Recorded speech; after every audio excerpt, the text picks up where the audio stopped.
Maraming salamat, bro. Pwede na rin magkakata sa inyo lahat. Ito sa kari ng silang kabon brothers. Sarap ko ba tayo? Galing sa silang kabon. Ako yung silang kabon ba? Pero ano yung mga Amerikano? Yung mga Amerikano ang mga piso natin. Sabi, yung po, hindi na kasi. You got to go home and plant kabon. Hindi ko nito nakaabot sa mga pero home and plant kabon. Nakakabot, diba? Ibig sabihin, medyo lupong alam na ginagawa tayo. Kung nagsimula, mag-kamote kayo. Sabi ka, kamote dahil nagawang kamote, diba? Hindi po yun. Dahil po sa kamote. Pero ito sa kamote. Alam mo, ang kamote kayo, ay hindi na marami, hindi lang lamang. At nagkarasan na yung access, ang marami sa kanila, sa social media at social media. Kaya lahat ng mga nakabutong ngayon, dahil sa akin yung mga coaching, lalo na sa kabutong kayo, sa kayo, magkasait tayo. Parang siya hindi dito lagi ng coaching. Masama tingin natin, hindi ba? Dahil sa ilan sa atin, yung kamuhin talaga. Alam niyo po, ito po yung natin. From this point onwards, hindi naman sa palinaki. Isipin natin na hindi lang tayo ang tao sa daan. Kasi kung mo consider, para matanggal yung ilig sa ito, nakamuhin tayo. At dito naman sa palinaki, alam niyo, kung ito sa ulit na 2018 pa, sa pagkakas sa 2018, bakit may ako Nakita ko dalawang painting na bago dyan. Dalawang painting. Okay. Okay. Nakita mo yung black and white na painting. Anong painting ko? Okay. Yung painting na dalawang baboy. Pagkalahan ng klase na natin makasama natin sa bubor, ang pagbubutin ng isang privilege at hindi sa ating Panginoon. Ang mga natin ay gano'n kalimayan ang natin yan.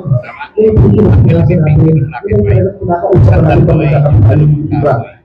Sa ito privilege yan. Kaya ito ay dapat alagaan natin. Hindi naman para sa atin. Lahat ang natin. Sabi natin tayo ng Panginoon, please be proud of the vision niya. Maraming salamat at balik sa iyo.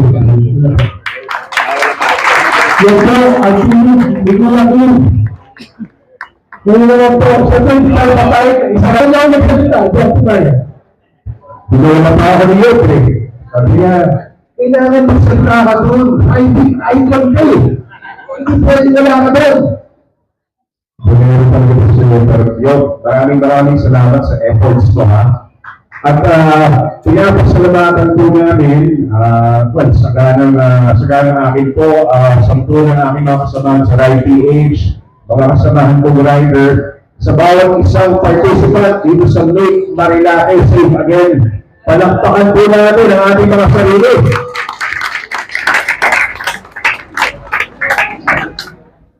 Isang mahalagang paalala po, no?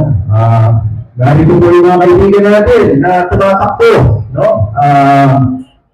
Na party list, mga kaibigan po natin yan, si Paring George at si Paring Rainier. Malapit na po yung eleksyon.